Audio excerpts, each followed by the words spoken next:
मला ज्यांनी हा मार्ग दाखवला त्या माझ्या गुरु विद्यादिती ओम शांतीच्या, त्यांना मी एक 7-8 महिन्यापूर्वी भेटलो होतो. मी त्यांचा कोर्स केला ओम शांतीचा. म्हटलं बघा बाबा काय असतं. तत्पूर्वी आता विषांतर होईल, मी तिकडं कसं गेलो काय गेलो ते सांगत नाही आपलं. मग त्यांनी सांगितलं बाबा तिथं एक गोलार सर आहे म्हणे आणि ते तुमची 100% साखर कमी करतील. तिथंच मला विश्वास येऊन गेला का बाबा साखर कमी होईल. म्हणजे वातावरणातली निगेटिव्हिटी होती की बाबा डायबिटीज झाला म्हणजे तुम्हाला जातच नाही, जाऊ शकत नाही. मग असं करता करता मी माझ्या कामाच्या व्यापामध्ये होतो खूप. माझ्याकडं 14 गावं आहे, ड्युटी आहे, 14 गावाचा कॉन्टॅक्ट आहे, बिझी होतो. मग मी माझी पत्नी तिला सांगितलं बाबा गोलार सरांना बोलून घे काय काही नाही. 2-3 वेळेस ती पण बोलली, मी पण सरांना बोललो, सर म्हणे येऊन जा 100% होऊन जाईल. पण ते काही योग येत नव्हता. नंतर मग मी सरांना विचारलो बाबा. मग योगायोगानं ते माझे थोडं लंपी जे डिसीज चालू होता ना तो कमी होऊन गेला.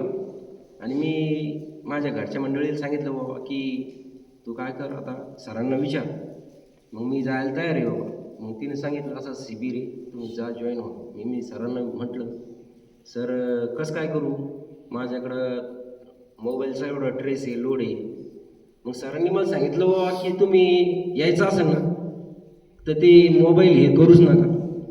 मग घराची शोधायची त्यांनी. मग मी त्याचं नियोजन लिहिलं माझ्या पद्धतीनं. तर तुम्हाला सांगतो मला आज टेन्शनच नाही. शोधलं म्हणजे सापडतं. ते मोबाईलचं टेन्शन नाही, घरच्या व्यापाचं टेन्शन नाही, काही नाही. आणि मी एक छोटा फोन घेऊन आलो तर आलो, त्याच्यात चार्जिंग पण नव्हती. बरं आलो मी. आता तुम्हाला सांगतो मी आज एवढं रिलॅक्स बोलू लागलो ना, मला बोलता पण येत नव्हतं. सुरुवातीला सर म्हणे सगळेजण येतात, वरजी म्हणे थरथर कापायला येतो. मी आता तुम्हाला 100% कॉन्फिडन्सली सांगतो की मला थरथर कापू नाही लागलं, काही नाही. म्हणजे इथं आल्यानंतर जे 7 रंग आहे, अंतरंग आहे, ते माझे पूर्ण झाले. खळखळून कसं हसायचं, खळखळून कसं खेळायचं, खळखळून कसं नृत्य करायचं, हे सगळं अंतरंग शिवले. सरने सुरुवातीला आपल्याला डोंगरामध्ये घेऊन गेली. सर काय म्हणे बाबा कोणाला गाणं म्हणता येतं का, सगळे म्हटले. मला ते जोक सांगायचं होतं पण मी ते डोंगरावर दूर जाऊन बसलो होतो.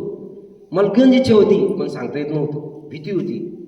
मग ह्या शिबिरामध्ये जे अंतरंग होते, मग आतलं जे व्यक्तिमत्व होतं ते खुलून निघलं. आणि काल इथं साई टेकडीवर आपण गेलो होतो, मी तो जोक सगळ्यात पहिले सांगितला आणि आज कॉन्फिडन्सली बोलू लागलो.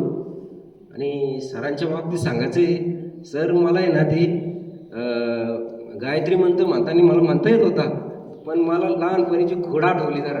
माझं विनोदी स्वभाव आहे जरा, ते विदुर मी मुद्दाम म्हणत होतो, पण इथं कबूल करतो आणि तुमची माफी मागतो, ते काही अडचण नाही. आणि तुम्हाला सांगतो मी येतानाच संकल्प केला होता आणि सरांच्या बोलण्याचा माझ्यावर प्रभाव पडला होता की पूर्ण झोकून देऊन करायचं, आळस काहीच ठेवायचं नाही. मी आलो होतो, माझे स्वर्गीय आई वडील ज्यांनी संस्कार केलेले होते तेच मला आठवलं. इथं सगळं चुलीवरलं पाणी तापणं, भक्तिसंगीत करून घेणं, हे सगळं मी त्यांच्या सहवासात केलेलं आहे. कीर्तनाला गेलेलो आहे, सगळं केलं. पण मग आता विसरलो होतो. हे शहरातल्या लाईफामध्ये हे दोन्ही गुरुवर्यांनी त्याची जाणीव करून दिली. माझ्या आईवडिलांनंतर या दोघींनी गुरुची चरणी मी नतमस्तक होतो. आणि मला बोलायचं खूप आहे, पण आता वेळेच्या पण मर्यादा आहे, डाटा पण आपला हे सांगायसारखं भरपूर आहे. पण माझे अंतरंग बाहेर रंग, माझं मन पण निर्मळ झालं. माझं बऱ्याच वेळेस वाटायचं मला बाबा की नृत्य करा, पण समाजाची भीती, भावाची भीती एक टोकत होतं. पण इथं आल्यावर माझं सगळं सगळं सगळं बालकापाने निर्मळ झालं, अंतरंग बाहेरंग. पुन्हा एकदा दोन्ही गुरुवाऱ्यांना चरणी नतमस्तक होतो आणि माझ्या वाणीला विराम देतो. गुरु जय गुरु.